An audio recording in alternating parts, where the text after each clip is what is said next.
आपका ऐपा मंच तकरीबन मैं सालों से देख रहा हूँ कि राजनीतिक के मुद्दों को लेकर के हमेशा प्रमुखता से आपका मंच हमेशा उठाने का कार्य करता है। और हमेशा जो लोग परेशान हाल रहते हैं या जो लोग अपनी समस्याओं को लेकर परेशान रहते हैं, हमेशा आपका मंच उनकी आवाज़ को बुलंद करने की कोशिश की है, सरकार तक ले जाने की कोशिश की है, शासन और प्रशासन तक ले जाने की कोशिश की है। आज के समय में हर एक नौजवान रोजगार के लिए दर बदर की ठोकरें खा रहा है, वो परेशान हाल है और उनको ये चिंता है कि हम अपने बच्चों की कैसे परवरिश करें, हम अपने बूढ़े माँ बाप की दवा के लिए हम कैसे इलाज करके हम कैसे उनका इलाज कराएं। नमस्कार, मैं बांदा से साकेत अवस्थी आईपा के लिए। आईपा यानी all India progressive politics association, ये वो मंच है जहां हम रखते हैं अपने विचारों को। राजनीति कैसे प्रोग्रेसिव हो, इन्हीं सब मुद्दों पर हम अपने मंच के माध्यम से आम जनमानस की बातों को शासन प्रशासन तक तथा सरकारों तक पहुंचाने का काम करते हैं। इसी क्रम पे आज बांदा के समाजवादी पार्टी के राष्ट्रीय कार्यकारिणी के सदस्य हैं एस नुमानी जी, उनसे हम राजनीतिक मुद्दों पर तथा अन्य समस्याओं पर वार्ता करेंगे। सर नमस्कार। जी नमस्कार। सर, ये हमारे मंच के माध्यम से आम जनमानस की समस्याएं शासन प्रशासन तक पहुंचाने का काम किया जा रहा है, खासकर राजनीति के मुद्दे पर। आज आप समाजवादी पार्टी के राष्ट्रीय कार्यकारिणी के सदस्य हैं। हम राजनीति की बात करें, अगर 2022 विधानसभा चुनाव नजदीक है, आचार संहिता भी लगी हुई है, समाजवादी पार्टी किन किन मुद्दों को दर्ज कर रखते हुए चुनाव मैदान पर उतरेगी? जी मैं साकिब जी, सबसे पहले आपका बहुत ही शुक्रगुजार हूँ कि आपका ऐपा मंच तकरीबन मैं सालों से देख रहा हूँ कि राजनीतिक के मुद्दों को लेकर के हमेशा प्रमुखता से आपका मंच हमेशा उठाने का कार्य करता है। और हमेशा जो लोग परेशान हाल रहते हैं या जो लोग अपनी समस्याओं को लेकर परेशान रहते हैं,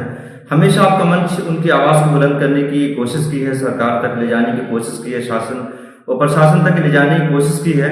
आज आपने एक अहम मुद्दा उठाया है कि 2022 में समाजवादी पार्टी की सरकार कैसे बनेगी, या समाजवादी पार्टी के लोग या समाजवादी पार्टी के पदाधिकारी और कार्यकर्ता या उनके राष्ट्रीय अध्यक्ष कैसे 2022 का चुनाव लड़ेंगे और कैसे यहाँ की गरीबी, यहाँ की बेरोजगारी को दूर करने का कार्य करेंगे। जिस तरीके से अखिलेश जी को 2012 में यूपी का मुख्यमंत्री बनाया गया था, आपने देखा कि बहुत सारे ऐसे मुद्दे हैं, चाहे बहन बेटी का रक्षा के लिए हो, उन्होंने देखे बहुत सारी, उन्होंने 108 एम्बुलेंस को उन्होंने बनाया था, 102 एम्बुलेंस, और भी बहुत सारी बहन बेटी की रक्षा के लिए उन्होंने बहुत सारी गाड़ियों के लिए उन्होंने गाड़ी का भी इस्तेमाल किया था, ताकि कोई भी बहन बेटी का अगर कहीं फंसी हुई है तो उनकी रक्षा हो सके पुलिस द्वारा। जिस तरीके से बहुत सारे बेरोजगार नौजवान परेशान थे अपनी नौकरी को लेकर के, उनको रोजगार देने का भी कार्य किया है। और हमें उम्मीद है कि जिस तरीके से आज भारतीय जनता पार्टी की सरकार उत्तर प्रदेश के अंदर भी है और देश के अंदर केंद्र की सरकार भी है, आप देख रही है कि बड़े बड़े ऐसे कांड हुए 2017 से लेकर के इधर 2021 तक कि वास्तव में खुद को बताने में शर्म महसूस होती है। सबसे अफसोस मामला उस वक्त हुआ जिस वक्त पूरा देश और पूरा प्रदेश दहल गया था कि हाथरस में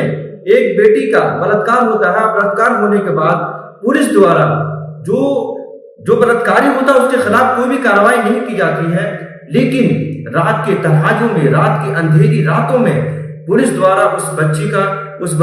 जिसके साथ बलात्कार हुआ था, उस मासूम बच्ची का जो है अंतिम संस्कार कर दिया जाता है। और उनकी अंतिम संस्कार के बारे में उनके माता पिता तक को भी नहीं पता चलता है। बताइए किस तरीके से योगी सरकार ने उत्तर प्रदेश के अंदर जो जुल्म किया है, इस जुल्म के बारे में अब पूरा उत्तर प्रदेश जान चुका है। अब उत्तर प्रदेश की जनता और खास तौर पे हमारे प्रदेश का नौजवान जो है इन्हें सबक सिखाने का कार्य करेगी। जैसा कि उत्तर प्रदेश सरकार की, भाजपा सरकार के द्वारा भी जो है पूर्ण रूप से अपना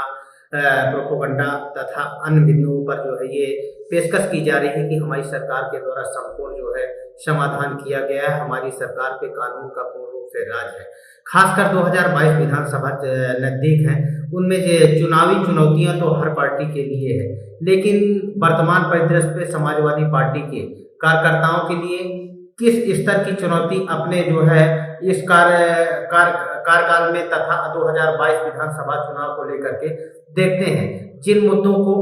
जमीनी स्तर पर लेकर के चुनाव के मैदान पर नीचे उतरेंगे और अपने आप को विजय हासिल करने का दावा करने वाले समाजवादी पार्टी के लोग विजय हासिल करेंगे। जी, जिस तरीके से समाजवादी पार्टी के सिपाहियों ने ये अहद किया है और ये ऐलान किया है कि जो 2017 से लेकर 2021 तक जो भी भाजपा की सरकार ने और योगी सरकार ने जो जुल्म किया है, उस जुल्म को जनता के सामने उजागर किया जाएगा और जनता को जागरूक किया जाएगा कि किस तरीके से भारतीय जनता पार्टी के लोगों ने, जैसे आपने देखा हो कि लॉकडाउन के अंदर तकरीबन हजारों लोगों की मौत ऐसे हो गई, जैसे बहुत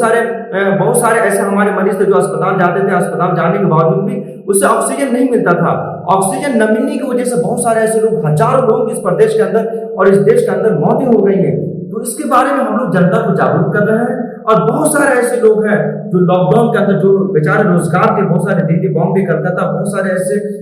उत्तर प्रदेश के जो नौजवान थे जो लोग अपने रोजी रोटी के लिए बाहर प्रदेशों में पलायन कर चुके थे, वो लोग रोजगार के लिए, अपने रोजी रोटी के लिए, अपने माँ बाप की परवरिश के लिए, अपने बच्चों की परवरिश के लिए जो अपना एक कमाने खाने का एक जरिया बना रखा था, लॉकडाउन आने के बाद सभी लोगों का, लाखों लोगों का इस देश के अंदर, इस प्रदेश के अंदर उनका रोजगार पूरे तौर पर खत्म हो गया है। आज के समय में हर एक नौजवान रोजगार के लिए दर बदर की ठोकरें खा रहा है, परेशान हाल है और उनको ये चिंता है कि हम अपने बच्चों की कैसे परवरिश करें, हम अपने बूढ़े माँ बाप की दवा के लिए हम कैसे इलाज करके, हम कैसे उनका इलाज कराएं, हम कहाँ से पैसे कमाएं। इस तरह के बहुत सारे ऐसे मुद्दे हैं जिसको हम लोग नौजवानों को जागरूक कर रहे हैं, जनता को जागरूक कर रहे हैं और इस तरह के मुद्दा हम लोग जनता के सामने रखने की कोशिश कर रहे हैं। खासकर 2022 के मुद्दे समाजवादी पार्टी के जमीनी स्तर पे कौन कौन से मुद्दे रहेंगे? जी, समाजवादी पार्टी के राष्ट्रीय अध्यक्ष अखिलेश यादव जी ने डंकी की चोट पे ये कहा है कि हम 300 यूनिट जो बिजली बिल है इसे पूरे तौर पर माफ करेंगे और किसानों का जो बिजली बिल है उसे पूरे तौर पर माफ कर दिया जाएगा और भी तकरीबन 10 लाख नौजवानों को रोजगार देने का आपने वादा किया है। बिजली की बात करें जैसे तो अभी बीजेपी सरकार ने भी अपने जो है एक पत्र के माध्यम से तथा शासनादेश भी निर्गत किया है कि बिजली की जो दरें हैं उनमें रियायत दे करके कुछ घटाया गया है, उस पर क्या कहेंगे? देखिए, भारतीय जनता पार्टी की जो बातें आप कर रहे हैं, भारतीय जनता पार्टी के लोगों ने तो 2017 में भी 2014 में उन्होंने देश के बाशिंदों से या प्रदेश के बाशिंदों से डंकी की चोट पे कहा था कि हम 2 करोड़ नौजवानों को नौकरियां देंगे, हम 15-15 लाख रुपए गरीबों को खाते में डालेंगे। बहुत सारे उन्होंने वादे किए थे। उन्होंने कहा था कि किसानों का जो कर्ज है, कर्ज माफी होगी। बहुत सारे ऐसे मुद्दे तो वो रखते हैं जनता के सामने, लेकिन पूरे तौर पर उनका जो एक आश्वासन होता है, जो उनका एक पूरे तौर पर जो जनता से वादा करते हैं, पूरे तौर पर वादा खिलाफी करते हैं। उनका मुद्दा सिर्फ और सिर्फ जो है जात और हिंदू मुस्लिम का रह गया है। किसी भी तरीके से न तो रोजगार के बारे में सोचते हैं, न तो नौजवानों के बारे में सोचते हैं, न देश के किसानों के बारे में सोचते हैं। उनके पास कोई भी मुद्दा नहीं है, केवल नफादी करते हैं और हिंदू मुस्लिम की बातें करते हैं। किसान ऋण से संबंधित जैसे कि भाजपा सरकार भी जो है बनने से पहले वादा किया था कि हम किसानों का जो है ऋण माफ करेंगे और किसानों का ऋण भी माफ किया। आपकी सरकार अगर समाजवादी पार्टी सरकार बनती है तो किसानों के ऋण से संबंधित क्या क्या जो है कार्य किए जाएंगे? जी, हमारे समाजवादी पार्टी के राष्ट्रीय अध्यक्ष अखिलेश यादव जी ने पूरे तौर पे डंकी की चोट पे यह ऐलान किया है कि देश के जितने भी किसान हैं और खासतौर पे हमारे प्रदेश के जितने भी किसान हैं, वो कोई भी इंसान परेशान हाल नहीं रहेगा। उनके जो भी कर्ज है वो कर्ज की माफी की जाएगी और कोई भी इंसान, कोई भी यहाँ का, जिस तरीके से इस प्रदेश की सरकार में, देश की सरकार में जिस तरीके से हमारे बुंदेलखंड के किसान आत्महत्या करने पर मजबूर हो गए थे, मैं आपको ये विश्वास दिलाता हूँ और राष्ट्रीय अध्यक्ष जी ने भी ये डंकी की चोट पे कहा है कि कोई भी इंसान अगर हमारी सरकार आती है, समाजवादी पार्टी की सरकार आती है, तो हमें नहीं लगता है कि हमारे प्रदेश का और खासकर बुंदेलखंड का कोई भी किसान आत्महत्या करने पर मजबूर होगा। हर एक किसान खुशहाली के साथ अपनी जिंदगी बसर करेगा और हर एक इंसान, जो भी किसान है, वो भी किसान हर तरीके से अपने रोजी रोटी के लिए अपने खेत के माध्यम से अपने बच्चों की एक अच्छी परवरिश कर सकता है। खासकर बात करें सर जो है एक मुद्दे की, जो कि समाजवादी पार्टी पे ही एक अहम मुद्दा था, जो कि समाजवादी पार्टी के दौरान जो है शिक्षा मित्रों का समायोजन किया गया था, 1,58,000 शिक्षा मित्रों का। उनका समायोजन निरस्त हुआ सुप्रीम कोर्ट के माध्यम से, जो कि बीजेपी के द्वारा संकल्प पत्र में भी न्यायोचित समाधान करने के लिए कहा गया था। उस पर जो है समाजवादी पार्टी की क्या प्रतिक्रिया रहेगी, उनके लिए आगामी क्या रणनीति बनाई जाएगी? जी, शिक्षा मित्र के लिए समाजवादी पार्टी के राष्ट्रीय अध्यक्ष अखिलेश यादव जी ने पूरे तौर पर ये आश्वासन दिया और विश्वास दिलाया कि अगर हमारी सरकार आती है तो पहली कैबिनेट की बैठक में हम लोग शिक्षा मित्र के साथ जो भी फैसला होगा वो पूरे तौर पे शिक्षा मित्र के न्याय के लिए, उनके हित के लिए हर तरीके से उचित कदम उठाया जाएगा। जिस तरीके से इस भारतीय जनता पार्टी में शिक्षा मित्र को बहुत सारे ऐसे लोग हैं जो लोग ट्रेन में कट अपनी जाने लग दिए हैं। बहुत सारे सपा की सरकार में तकरीबन 40,000 मानदेय था शिक्षा मित्रों का, लेकिन इस सरकार में तकरीबन केवल 10,000 मानदेय था। अब ये बताइए, इस महंगाई में शिक्षा मित्र के लोग कैसे 10,000 में अपने बच्चों की परवरिश कर सकते हैं, अपने माँ बाप की कैसे परवरिश कर सकते हैं, उनकी देखभाल कैसे कर सकते हैं। ये एक बड़ा मुद्दा था जिसमें भारतीय जनता पार्टी को एक बड़ा नुकसान होगा शिक्षा मित्र के माध्यम से। और शिक्षा मित्र के सभी लोगों ने घर घर जाकर के, गली गली जाकर के समाजवादी पार्टी के लिए दुआएं कर रहे हैं, उसकी बातें कर रहे हैं कि वास्तव में अगर समाजवादी पार्टी की सरकार आ जाती है तो हम लोगों का शिक्षा मित्रों का हर तरीके से एक अच्छा लाभ होगा और फायदा मिलेगा। जिस तरीके से हम लोग एक अच्छे भविष्य में हम लोग एक अच्छी जिंदगी बसर कर सकते हैं और अपने बच्चों की भी एक अच्छी परवरिश कर सकते हैं। सर जो है बेरोजगारी खासा जो है मुद्दा है, बहुत बड़ा मुद्दा है। बेरोजगारी पर जो है समाजवादी पार्टी के जो है सरकार बनने पर जो है क्या क्या काम किया जाएगा, या जो है इस समय वर्तमान जो है चुनाव को दृष्टिगत रखते हुए मूलभूत जो है जो आधार है, बेरोजगारी का आधार है, उस पर अपने मैनिफेस्टो के आधार पर समाजवादी पार्टी क्या लिख रही है? जी, जो समाजवादी पार्टी का मैनिफेस्टो है, उन्होंने हर तरीके से उन्होंने ये ऐलान किया और कहा है कि पूरे उत्तर प्रदेश के अंदर जो भी नौजवान पढ़ा लिखा नौजवान है उसे नौकरियां दी जाएगी, और जो पढ़ा लिखा नौजवान नहीं है उसके लिए उसके रोजगार के लिए कोई ना कोई एक ऐसा माध्यम बनाया जाएगा, कोई ना कोई एक ऐसा रास्ता बनाया जाएगा जिसकी वजह से हमारे प्रदेश का नौजवान और खासतौर पर बुंदेलखंड का नौजवान वो भूखा नहीं रह सकता है, बेरोजगार नहीं रह सकता है। खासकर अपने बांदा की बात करें, आप बांदा से ही बिलोंग करते हैं और इस राजनीति